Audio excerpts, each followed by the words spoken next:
హరి ఓం. నిన్న మనం హనుమాన్ చాలీసాలో మొదటి 2 దోహాలు చదువుకున్నాం. అలాగే చౌపాయిలో కూడా మొదటి 2 చదువుకున్నాం. ఆ మొదటి 2 చౌపాయిలు చదువుదాం. చూడండి. జై హనుమాన్. జయ హనుమాన్ జ్ఞాన గుణ సాగర,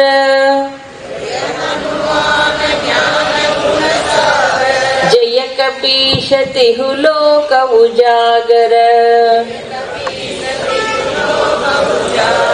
రామదూత తులిత బలధామ,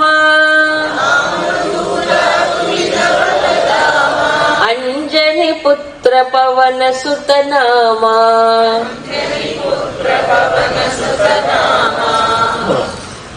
సో ఈ 2 చౌపాయిల్లో ప్రారంభంలోనే తులసీదాస్ మహారాజ్ హనుమంతుల వారికి జయ జయ 2 సార్లు జయాన్ని పలికారు. నిన్న చెప్పుకున్నాం. హనుమంతుడికి జయం, శ్రీరాముడికి జయం అని అంటే వాళ్ళు ఎప్పుడు జయాన్ని సాధించి మనకి ఆదర్శంగానే నిలిచారు. అయితే వాళ్ళు జయాన్ని సాధించడానికి కారణం ఏమిటి అని అంటే బలం కాదు. బలమే జయాన్ని పొందదు ఎప్పుడు. మరి ఏం పొందుతుంది? ధర్మమే జయాన్ని పొందుతుంది. యతో ధర్మ తతః జయ.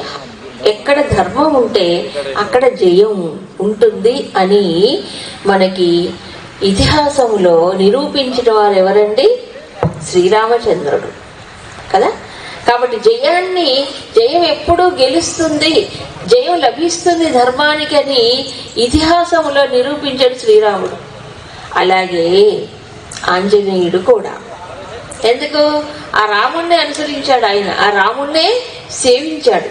కాబట్టి ఇప్పటికీ కూడా ఎవరైతే హనుమద్ భక్తులు అని చెప్పుకున్నారో వాళ్ళందరూ రామభక్తులే. రామభక్తులైనటువంటి వారిని హనుమంతుడు ఎప్పుడు రక్షిస్తూ వాళ్ళకి అన్ని విధాల మరి మేలును కలుగజేస్తూ ఉంటాడు. అందుకని జయం అనేది నిజానికి లోపల అంతఃశత్రువులు జయించటమే. మనకి శాస్త్రంలో నిగూఢంగా చెప్తారు కొన్ని సందేశాలు. అది శ్రీరాముడు బాహ్యమైన రాక్షసుల్ని జయిస్తే, హనుమంతుడు లంకకు వెళ్లి రాక్షసుల్ని జయిస్తే, మరి మనం ఎవరిని జయించాలండి? ఏ రాక్షసులు? లోపల ఉన్నారుగా 6 ఉన్నారు బలమైన శత్రువులు. వాళ్ళ కనచెల్లెళ్ళు అక్కడ బోళ్ళు మంది ఉన్నారు అంతఃశత్రువులు. వారిని జయించాలి. రామ రామ రామాయణరే రాక్షస గుణముల పొమ్మనరే. అది చెయ్యాల్సింది. ఈ లోపలున్న రాక్షసులు తరిగి కొడితే అప్పుడు ఈ రాముడు ఆత్మారాముడు జయించినట్టు లెక్క. అందుకని లోపల ఉండే రాముడిని జయించాలి. ఆ రాముడు జయాన్ని పొందాలి అంతఃశత్రువుల్ని మనలో దూరం చేసి. అలాగే హనుమంతుల వారి యొక్క శక్తి కూడా మనలో నిలిచి ఆ లోపలుండే శత్రువుల్ని బయటికి తరిమినప్పుడు ఈ ఇబ్బందే లేదు మనిషికి. అన్ని కార్యాల్లో అన్ని సందర్భాల్లో సమతుల్యంగా ఉంటూ శాంతిని పొందేవాడే జయాన్ని పొందినట్టు లెక్క. బాహ్య జయము కాదు నిజానికి, అది ముఖ్యం. సరే, మరి హనుమంతుల వారు జ్ఞాన గుణసాగరుడు అని చెప్పుకున్నాం. జ్ఞానానికి సద్గుణాలకు కూడా ఆయన అపార నిధి లాంటి వారు. రామదూత అతులిత బలధామ. ఇక ఆయన బలాన్ని గురించి చెప్పాలి అని అంటే ఆయన బలముతో సరితూగినటువంటి వారు మరెవరూ లేరట. ఆయన ఎంత బలవంతుడు అని ఒకసారి జాంబవంతుల వారు ఎక్కడ అంటే కిష్కింధాకాండలో చివరగా వాళ్ళందరూ మరి దక్షిణ జట్టుగా వెళ్ళినటువంటి వానరులంతా సీతాన్వేషణ కోసం వాళ్ళు ఏం చేస్తారంటే సముద్ర తీరానికి చేరుకుంటారు. చేరుకున్నప్పుడు అంత సముద్రాన్ని దాటితే గాని లంకకి వెళ్ళలేరు. లంకలో సీతమ్మ ఉన్నదని జాడ తెలిసింది, కానీ సముద్రాన్ని దాటాలిగా. ఎవరు దాటాలి? ఒకళ్ళ ముఖాలు వాళ్ళు చూసుకున్నారు, ఎవరికి సాధ్యము కాలే. మరి జాంబవంతుడు అప్పటికి పెద్దవారు అయ్యారు, అందుకని ఆయన దాటలేరు. కొన్ని అంగదుడేమో నేను దాటగలను కానీ మళ్ళీ తిరిగి వెనక్కి వచ్చే శక్తి నాకు లేదంటాడు. ఇలా ఒక్కొక్కళ్ళు వాళ్ళు ఇలా ఉంటే ఆంజనేయ స్వామి ఒక మూల మౌనంగా కూర్చున్నాడు. ఆయనేమి ఎప్పుడు గొప్పలు చెప్పుకునేవాడు కాదు, చాలా ఆయన సాధు పురుషుడు. మౌనంగా కూర్చుంటే అప్పుడు జాంబవంతుడట హనుమంతుడి దగ్గరికి వెళ్ళి, ఏమయ్యా హనుమా, నువ్వేంటి అలా ఊరికే కూర్చున్నావు, నీవు సామాన్యుడివి కాదు, అసలు నీ యొక్క శౌర్యం పరాక్రమం గురించి నీకు తెలియదు అని 2 మాటలు అంటాడు ఆయన. హనుమాన్ హరిరాజస్య సుగ్రీవస్య సమోహ్యసి రామలక్ష్మణయోశ్చాపి తేజసా చ బలేన చ. ఓ హనుమా, హరిరాజస్య సుగ్రీవస్య అంటే మరి కపిరాజు అయినటువంటి సుగ్రీవుడితో సమానమైన బలము కలిగిన వాడివి నీవు. రామలక్ష్మణయోహజ అపి అంటే రామలక్ష్మణులకు కూడా నువ్వు సమతుల్యుడివే. దేంట్లో? తేజస్సులో, బలములో కూడా. బలం బుద్ధిశ్చ తేజశ్చ సత్వంచ హరిపుంగవ విశిష్టం సర్వభూతేషు కిమాత్మానం న సజ్జసే. అంతేకాదు, సర్వభూతేషు అంటే సర్వప్రాణులలో కూడా నీకున్న బలము గాని, బుద్ధి గాని, తేజస్సు గాని, మరి ఓజస్సు కాని ఇవేవి కూడా ఏ ప్రాణికి లేదు. సర్వ ప్రాణుల్లో నువ్వు విశిష్టుడివి. ఇవన్నీ నీలో ఉన్నాయి. ఏమీ తెలియని వాడిలాగా ఎందుకు నువ్వు ఉద్యమించట్లేదు రామకార్యానికి? అలా కూర్చున్నావేమిటి? లేవయ్యా, ఉత్తిష్ట హరిశార్దూల, ఉత్తిష్ట నరశార్దూల అని అతనిలో ఉండే అంతర్గత శక్తిని ఏం చేశారు? ప్రేరేపించారు జాంబవంతుడు. సరే, అలా ప్రేరేపించగానే స్వామి లేచారు. లేచిన తర్వాత ఆయన ఇంకా ఉద్యమించాలి, శరీరాన్ని పెంచాలి. సరే, అలా వీళ్ళు ఇంకా మిగతా వానరులందరూ కూడాను ఈ జాంబవంతుడు ప్రేరేపించగానే వాళ్ళందరూ కూడా హనుమంతుడిని స్తుతిస్తూ ఉన్నారు. అలా స్తుతించేటప్పటికీ స్వామి తన బలాన్ని ఎలా చూపించారో చెప్తున్నారు. సంస్తూయమానో హనుమాన్ వ్యవర్ధత మహాబలః సమావిధ్య చలాంగూలం హర్షాచ్చ బలమేయవాన్. ఇలా స్తుతిస్తూ ఉంటే వానరులంతా ఆయన వ్యవర్ధత మంచిగా వర్ధిల్లాడు, పెరిగాడు, మహాబలశాలి అయినటువంటి ఆయన. అంతేకాదు, తన లాంగూలం ఉంది చూసారా, పెద్ద తోకని ఒక్కసారి పైకి ఎత్తి అంత సంతోషంతో ఆయన నేలకి వేసుకొట్టాడు. ఈ విషయంలో కొంతమంది మహాత్ములు ఏం చెప్తారంటే, ఎందుకండి అంటే ఆయన సంతోషం వచ్చినప్పుడు తోక ఎత్తి కొట్టాడు అని. అదొక్కటే కాదు, దాంట్లో ఒక రహస్యం ఉందని అంటారు. ఇప్పుడు మానవ దేహానికి మామూలుగా మూలాధార చక్రస్థానం చూసారు అందరు, బేస్. మనం కూర్చున్నప్పుడు బేస్ చక్రం అంటారు, తెలుగులో మూలాధార చక్రం అంటారు. మానవ దేహంలో ఉండే శక్తి యావత్తు మూలాధారంలో కేంద్రీకృతమై యోగ సాధన ద్వారా చక్రస్థానములు దాటి ఇక బ్రహ్మరంధ్ర స్థానానికి వస్తే వాడు మోక్షాన్ని పొందుతాడు. సో శక్తికి మూలాధారం, అవునా? మరి ఆంజనేయుడు వానరమూర్తి కదా, మరి ఆయనకి అక్కడి నుంచి ఏముంది? తోకుంది. మరి ఆయన శక్తి అంతా ఎక్కడుంది? ఇప్పుడు తోకలో ఉంది. నిజానికి ఆంజనేయ స్వామి శివస్వరూపుడే, అందులో తేడా లేదు. శివస్వరూపుడు కాబట్టి శివుడు శక్తి వేరుగా ఉంటారా? ఉండరు కదా. మరి శివుడు ఉన్నప్పుడు, ఆయన అయినప్పుడు శివుడు యొక్క శక్తి ఎక్కడ ఉండాలి? ఆయన తోకలో. అందుకని ఆయన యుద్ధం చేసినప్పుడు ఆయనకు ఆయుధాలే లేవు. అసలు ఆయనకు ఆయుధాలు లేకుండానే యుద్ధం చేస్తాడు. తన గోళ్ళు ఉన్నాయి కదా, వాటితోనూ, తన చెయ్యి ఉంది కదా, ఆ చెయ్యి వజ్రాయుధం కంటే గొప్పదంటారు, తర్వాత వస్తుంది. కాబట్టి ఈ తోక అన్నిటికంటే పవర్ఫుల్. అలాగా ఆయన మరి అతులితమైనటువంటి బలముతో చక్కగా యుద్ధం అన్నిట్లో కూడా జయాన్ని సాధించాడు. అతులితమైన బలం, అంత బలశాలి అని ఈ కేవలం జాంబవంతుడు అంటాం కదా, దేవతలందరూ కూడా స్తుతించారు. మళ్ళీ చెప్పుకుంటాం. అంజని పుత్ర పవన సుతనామా, ఆయన పవనుడు అంటే వాయుదేవుడి యొక్క ఔరసపుత్రుడు. అంటే వాయుదేవుడు ఆయన తేజస్సుని అంజనాదేవిలో ప్రవేశపెట్టాడు. ఎందుకంటే ఈయన దేవతలందరూ కూడా శ్రీరామచంద్రుడు నరరూపుడైతే దేవతలందరూ కూడా అవతరించారు. నారాయణమూర్తి వచ్చాడు కదా, దేవతలు రావాలి. దేవతలు ఏ రూపంలో రావాలి అంటే వానర రూపంలో రావాలి. ఇది నియమం. రాక్షస రావణాసుర సంహారం జరగాలంటే ఆయన నరుడు, వీళ్ళు వానరులు అవ్వాలి. అయితే దేవతలందరికీ కూడా ఓ శాపం ఉందట, వాళ్ళకి సంతాన యోగ్యత లేదు. అందుకని ఈ దేవతలు వారి వారి యొక్క అంశాలను అప్సరసల్లో ప్రవేశపెట్టారు. అప్సరసలకు కూడా వాళ్ళకి సంతాన యోగ్యత లేదు. ఈ అప్సరసలందరూ కూడా వివిధ రూపాలలో భూలోకంలో పుట్టారు. అందులో పుంజిక స్థల అనేటువంటి ఒక అప్సరస ఆవిడ ఈ భూలోకంలో ఆవిడ పుట్టింది. ఆవిడ అంజనాదేవి. అందుకని ఇప్పుడు వాయుదేవుడు తన తేజస్సుని అంజనాదేవిలో ప్రవేశపెట్టాడు. దీనికి మూలం ఇంకోటి ఉంది, ఆ తర్వాత మళ్ళీ మీకు చెప్తాను. అందుకని అంజనా నందనుడు అయ్యాడు హనుమంతుల వారు. తర్వాత చూడండి మూడవ చౌపాయి 3-4 కలిపి చదువుకుందాం. మహావీర విక్రమ బజరంగి కుమతి నివార సుమతి కే సంగి కంచన వరణ విరాజ సువేశ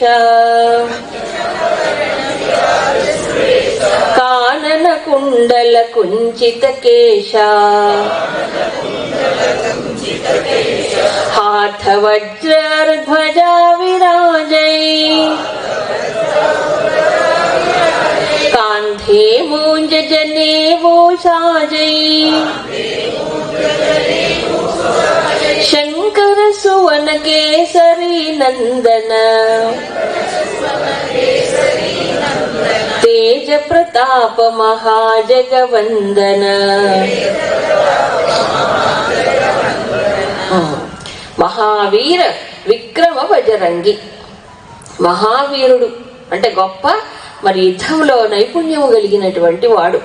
మెరుపులాగా ఆయన యుద్ధం చేస్తాట, త్రుటిలోనే సాధించగలిగిన శక్తి కలిగిన వాడు. మహావీర విక్రమ బజరంగి, పరాక్రమము అందులో వీరము శౌర్యము రెండు కలిగిన వాడు. బజరంగి, బజరంగి అంటే వజ్ర.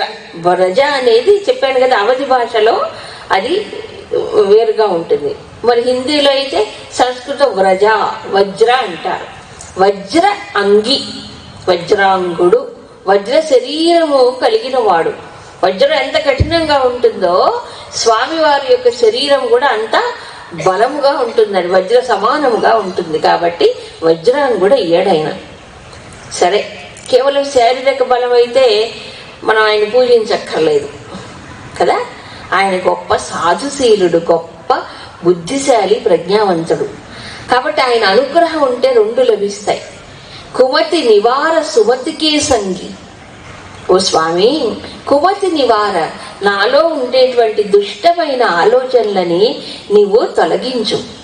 సుమతికే సంగి, సుమతి అంటే మంచి బుద్ధి కలిగినటువంటి వారి యొక్క సాంగత్యాన్ని నాకు కలిగించు, అనుగ్రహించు. ఇది కోరుకోవాలి. మానవుడంటే ఎట్లాగుంటుందంటే birds of the same feather flock together అని ఒక సామెత ఉంది ఇంగ్లీష్లో. ఒకే జాతి పక్షులు ఒక్కో గూట్లు చేస్తాయి. ఇంకొకటి కూడా ఉంది, మానవుడు ఏ సాంగత్యంలో ఉంటే వాడి తలపులు, వాడి వ్యక్తిత్వం, ప్రవర్తన అలా మారిపోతుందట. అందుకని కేర్ఫుల్గా ఉండాలి ఎప్పుడు మనిషి. దుష్ట సాంగత్యానికి మర్చిపోయి కూడా అటు వెళ్ళకూడదు. ప్రయత్నపూర్వకంగా సత్సాంగత్యంలోనే ఉండాలి. ఇది తప్పనిసరిగా చెయ్యాలి. ఎందుకంటే సాంగత్యం యొక్క ప్రభావము ఎంతో ఇదిగా ఉంటుంది. అందుకు మహాత్ములు ఎప్పుడు కూడా సత్సంగం సత్సంగం అని ఎన్నిసార్లు చెప్పారు. ఏ సంఘము లేకుండా ఉండకూడదు, గుర్తుపెట్టుకోండి. సత్సంగం ఎప్పుడూ చెయ్యాలి, దుస్సంగము సదా వర్జనీయం. ఎంత మంచి తెలివితేటలు కలిగిన వాడికైనా ఈ సంఘ బలం కాదు, సంఘం.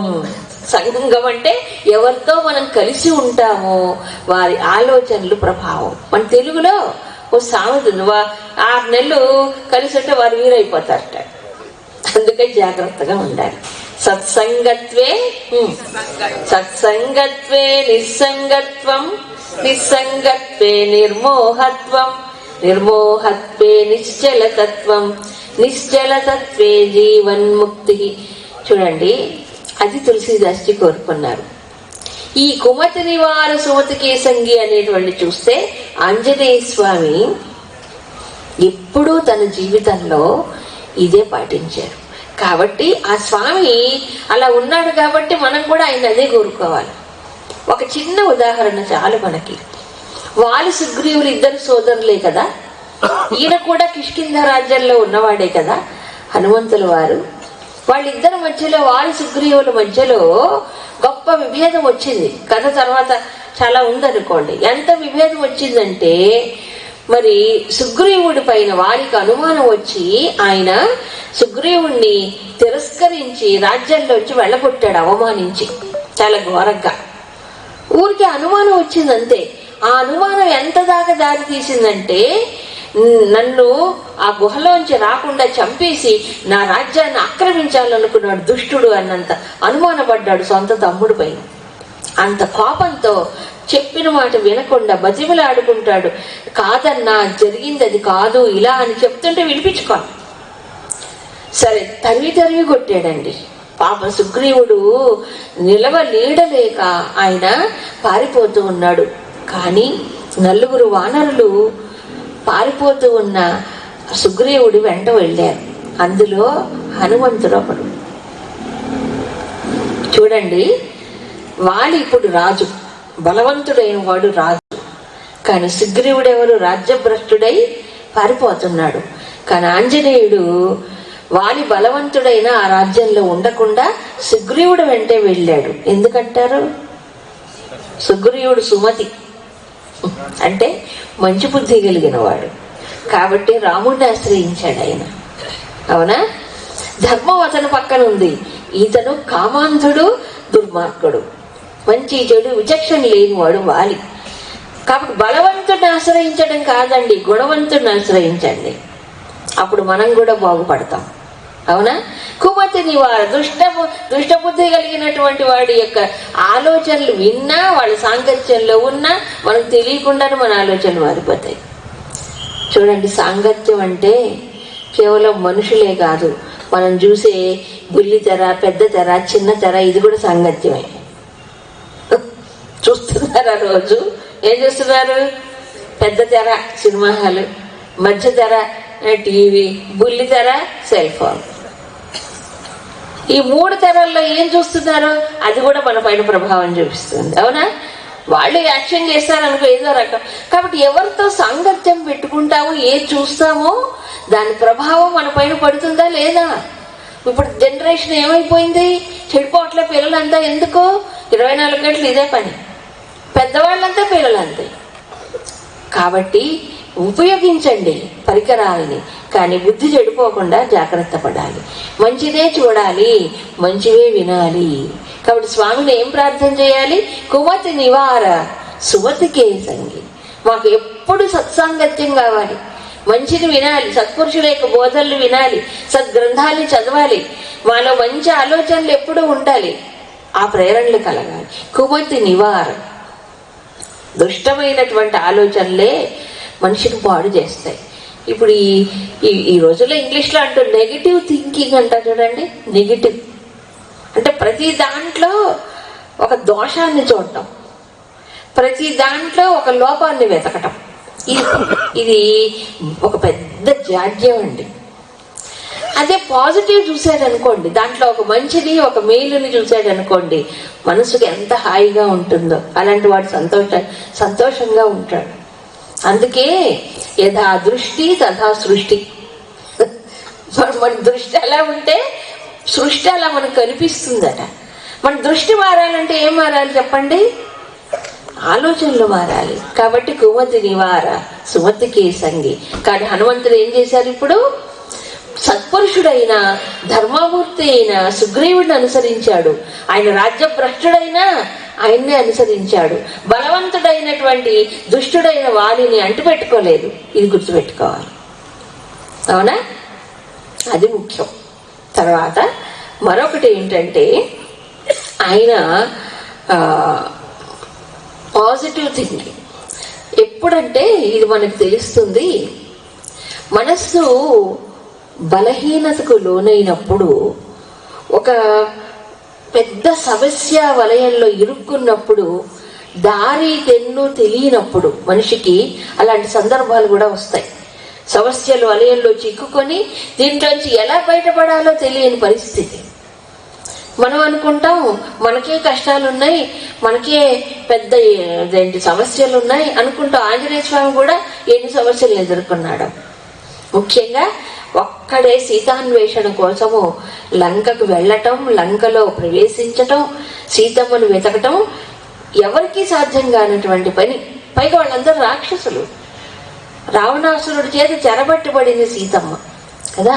అక్కడికి వెళ్ళినప్పుడు ఆ సీతాన్వేషణ చేస్తున్నప్పుడు అనేక సార్లు ఆయనకి లోపల ఒక రకమైన ఆందోళన కలిగిందట.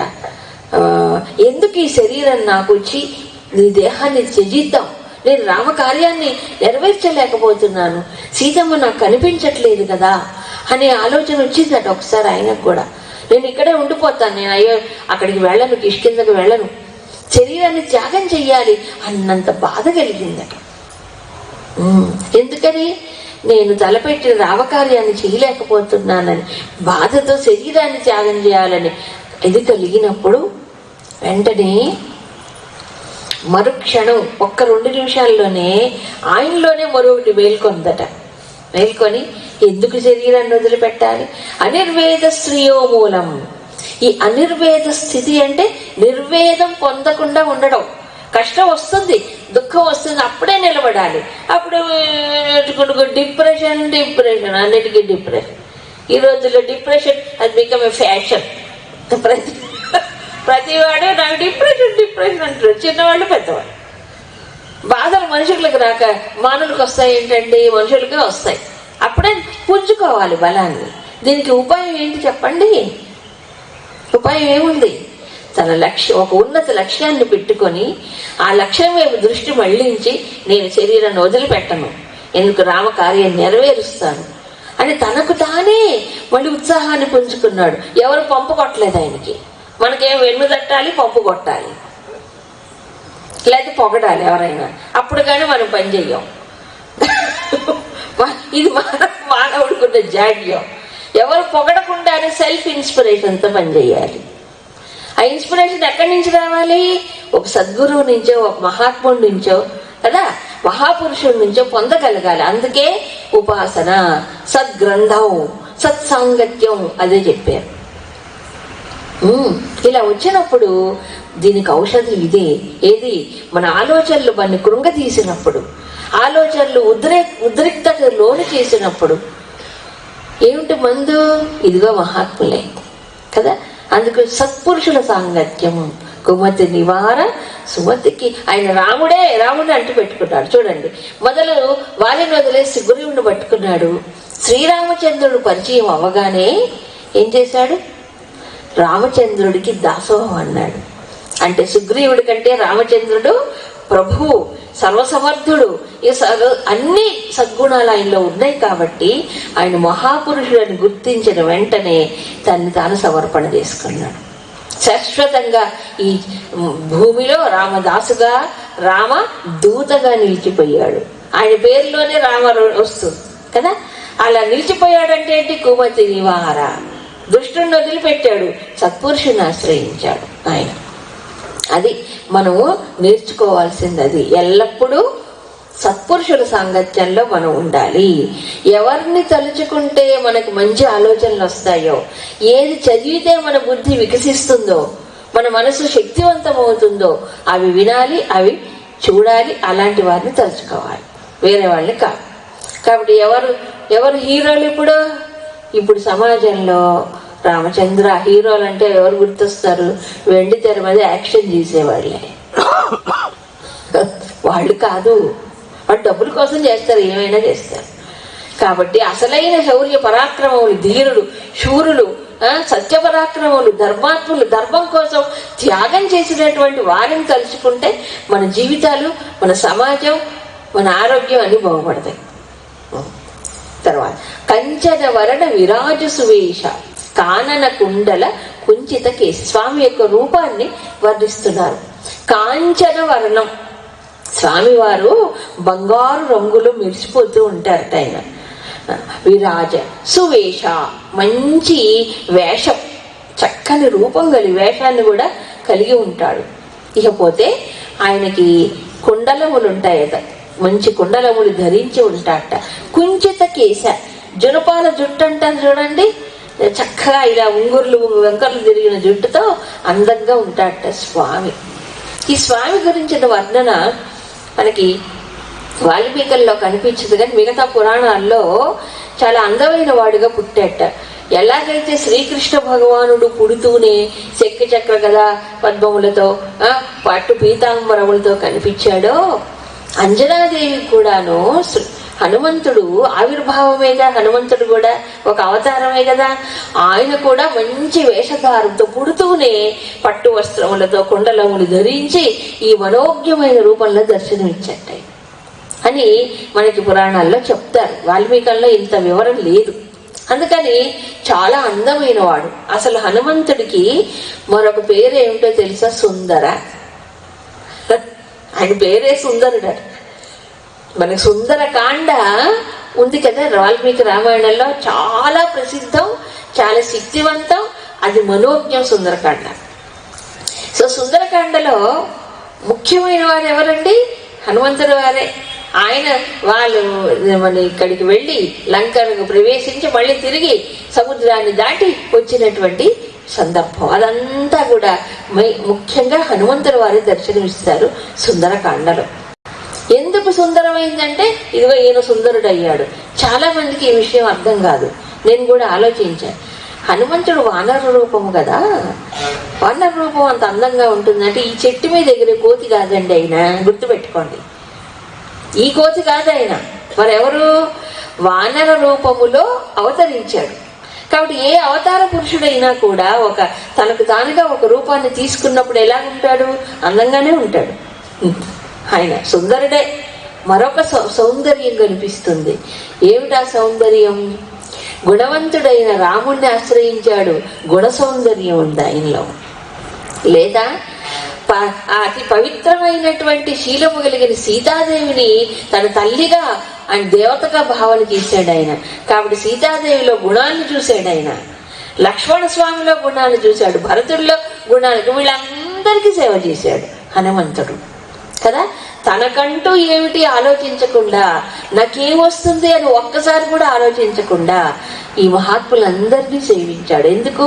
వాళ్ళల్లో ఉండే ఆ విశిష్టతని, గొప్పతనాన్ని, గుణాలని గమనించి సేవ చేశాడు. అప్పుడు ఏమయ్యాడు హనుమంతుడు? వీళ్లతో సమానంగా పూజలు అందుకుంటున్నాడు. అవునా?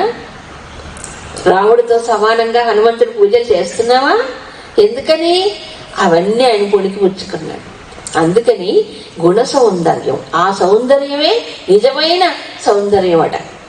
అది కానన కుండల కుంచిత కేశ హాథ వజ్ర అరు ధ్వజా విరాజై. ఆయన చేతిలో ఏమిటి? వజ్రాయుధం ఉంటుందట. వజ్రాయుధం అనే దానికి మనకి ఎక్కడ హనుమంతుడు వజ్రాయుధం పట్టుకున్నట్టు కనిపించదు మనకు తెలిసినట్టుగా. మరి వజ్రాయుధం ఇంద్రుడి చేతిలో ఉంటుంది. ఈయనకి ఎక్కడి నుంచి వచ్చింది అంటే ఓ పురాణ కథ ఉందండి. ఏమిటంటే చిన్నప్పుడే హనుమంతుడిని చెప్పాను కదా, ఆ సూర్యుడిని మింగటానికి వెళితే వజ్రాయుధంతో కొట్టాడు ఇంద్రుడు. కొడితే ఆయనకి ఏమి కాలే, ఊరికి గడ్డం కొంచెం ఇట్లా అయింది, అంతే, ఏమి కాలే. నా వజ్రాయుధం నిన్నేమి చేయలేకపోయింది నాయన అని ఆయన చేతికి ఇచ్చాట. ఇస్తే అప్పుడు పట్టుకున్నట్ట. అది చెప్తారు. మరికొంతమంది ఏం చెప్తారంటే ఆయన చేతిలో గద ఉంది కదా, ఆ గదే వజ్రాయుధంతో సమానమైనది. కానీ అసలు హనుమంతుడు గదను పట్టుకున్నట్టుగా మనకి ఎక్కడ కనిపించదు. వెరీ రేర్, ఎప్పుడో ఒకసారి కనిపిస్తాడు. అసలు ఆయన చెయ్యే వజ్రాయుధం అంటే, స్వామివారు చెయ్యే ఓ వజ్రాయుధం. ఆయన పిడికట్టు పోడుతో ఒకటి ఇది చేశాడు అనుకోండి, అయిపోయింది వాడి పని. అంత వజ్ర సమానమైన భుజబలము కలిగినటువంటి వాడు. అలాగే ధ్వజా విరాజై, ఆయన చేతిలో ఓ ధ్వజం ఉంటుందని అని కొంతమంది చెప్తారు. ఏం ధ్వజము అంటే ఇప్పుడు మన జై హనుమాన్ ధ్వజాలు మనం పెట్టుకున్నాం. ఆయన ధ్వజాన్ని పట్టుకోవడం ఏంటి? ఏం ధ్వజం అంటే ఈ ధ్వజ వజ్ర అంకుశములు ఇవన్నీ కూడా విష్ణు చిహ్నాలు. ధ్వజ వజ్రాంకుశములు అది ఎక్కడ చదివామంటే శంకరాచార్యులు వారి ఒకానొక స్తోత్రములో విష్ణు భగవాను వర్ణిస్తూ ఆయన పాదములలో చిహ్నాలు ఉంటాయట. ధ్వజ వజ్రాంకుశ పాద అని అంటాడు. ధ్వజ వజ్ర అంకుశములు విష్ణు చిహ్నములు ఉంటాయట ఆయన పాదాల్లో. మరి హనుమంతుల వారికి చేతులు ఉంటాయి కాబట్టి అలాంటి ఒక శుభకరమైన చిహ్నములు కలిగినటువంటి వాడు హనుమంతుడు అని చెప్తారు. అలా ధ్వజ వజ్రాంకుశ పాద. కాంధేయముంజ జదీయము చాజే. ఆయన ఇంకోటి కూడా ధ్వజం చేతిలో పట్టుకోవడం కాదు, ధ్వజా విరాజయ్ అంటే ధ్వజము పైన విరాజిల్లేవాడు. అందుకే ఈ సంప్రదాయం వచ్చిందేమో ఈ జెండాల పైన హనుమంతుని పెట్టుకోవడం. మీకు తెలుసు మహాభారతములో కదా అర్జునుడు మరి యుద్ధరంగంలో ఆ రథం పైన కూర్చున్నప్పుడు ఆయనకు ఒక వరం లభించింది. ఏమిటి? మహాభారత సంగ్రామములో కురుక్షేత్ర సంగ్రామములో హనుమంతులు వారు ఆ ధ్వజం పైన ఉండి కూర్చుని సింహనాదం చేస్తారట. ఆ సింహనాదం తెలిసిన సింహ గర్జన. ఆ సింహ గర్జన చేసినప్పుడు అవతల శత్రువుల యొక్క గుండెలు పగిలిపోయేవట. అంతేకాదు ఆయన ధ్వజం పైన కూర్చొని సింహనాదం చేస్తుంటే భాగవతోత్తములైనటువంటి భీష్మ పితామహుడు వినేవాట. ఆయనకు అర్థమయ్యేదట ఈయన కూర్చున్నాడు హనుమంతుడు. కాబట్టి ఒక రకంగా చెప్పాలంటే ధర్మానికి జయం కలిగించిన వాడు ఎక్కడ? కురుక్షేత్ర సంగ్రామములో కూడా అర్జునుడి జెండా పైన కూర్చుని శత్రువుల గుండెలు బదులయ్యేటట్టుగా ధర్మానికి జయం కలిగేటట్లుగా అక్కడ ఎవరు? పార్థుడి యొక్క ధ్వజం పైన కూర్చున్నాడు. పార్థధ్వజ సంవాసిని నమః అని ఆయన నామాల్లో ఉంటుంది. పార్థధ్వజాగ్ర సంవాసిని నమః అలా ధ్వజం. కాబట్టి హనుమంతుడి జెండాలు అందుకే పెట్టుకుంటారు మన వాళ్ళు. తర్వాత కాంధే మూంజ జనీయవు చాజై. ఆయన యొక్క భుజముల పైన మరి ఏముంటుందట అంటే యజ్ఞోపవీతం. యజ్ఞోపవీతం ఉంటుందట. ఏ యజ్ఞోపవీతం? పూర్వకాలంలో గడ్డితో చేసేవారు యజ్ఞోపవీతం. తర్వాత నూలు పోగులతో చేస్తున్నారు. ఆ గడ్డి ఏమిటి అంటే ముంజగడ్డి అని ఒకటి ఉంటుందట. ఆ గడ్డితో పేనుతారు. పేని దాన్ని యజ్ఞోపవీతముగా ధరిస్తారు. మరి కాబట్టి హనుమంతుడు ఎవరు అనంటే ఇప్పుడు మీరు గమనించండి, యజ్ఞోపవీతాన్ని ఎవరు ధరిస్తారండి? ఎవరు ధరిస్తారు? అంతేనా? కాబట్టి ఈయన ఊరు కోతి అనకూడదండి. మామూలు కోతి అయితే యజ్ఞోపవీతం చేసుకుంటాడు చెప్పండి. కానీ వానర అవతారమే తప్ప ఆయన ఎవరు? శుద్ధమైనటువంటి సాత్వికమైన గుణము కలిగినటువంటి వాడు. అలా పెంచింది తల్లిదండ్రుల చేత పెంచబడినటువంటి వాడు. కాబట్టి యజ్ఞోపవీతం ఎందుకు చేసుకుంటారు? యజ్ఞోపవీతం పరమం పవిత్రం ప్రజాపతేర్య సహజం పురస్తాత్ ఆయుష్యం అగ్ర్యం పతివించ శుభ్రం యజ్ఞోపవీతం బలమస్తు తేజ. ఆ యజ్ఞోపవీత ధారణ వల్ల బలము తేజస్సు పెరుగుతాయి. అంటే మెళ్ళ వేసేసుకుంటే సరిపోతుందా ఈ భుజం పైన ఇక్కడికంటే? అలా కాదు. ఆ ఉపవీతము ధారణ చేసి దానితో సంధ్యావందనాది కర్మలలో వాళ్ళు ఏం చేస్తారు? గాయత్రి మంత్రం మొదలైనటువంటి వాటిని జపిస్తారు. అలా హనుమంతుల వారు ఏంటంటే చక్కగా శిష్టాచార పరాయణుడు అయినటువంటి వాడు అనే విషయం ఆయన యజ్ఞోపవీత ధారణ వల్ల మనకి తెలుస్తుంది. ఆ ప్రకారంగా ఆయన శంకర సువన కేసరీ నందన. ఇంకోటి తెలుస్తాం, శంకర సువన కేసరీ నందన. శంకరుడికి ఆయన పుత్రుడు అంటాడు, కుమారుడు. కేసరి నందనుడు అంటాడు.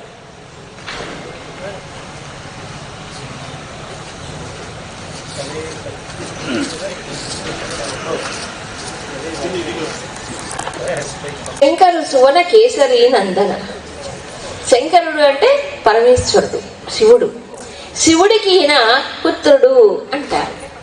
శివుడికి పుత్రుడు ఎలా అవుతాడండి?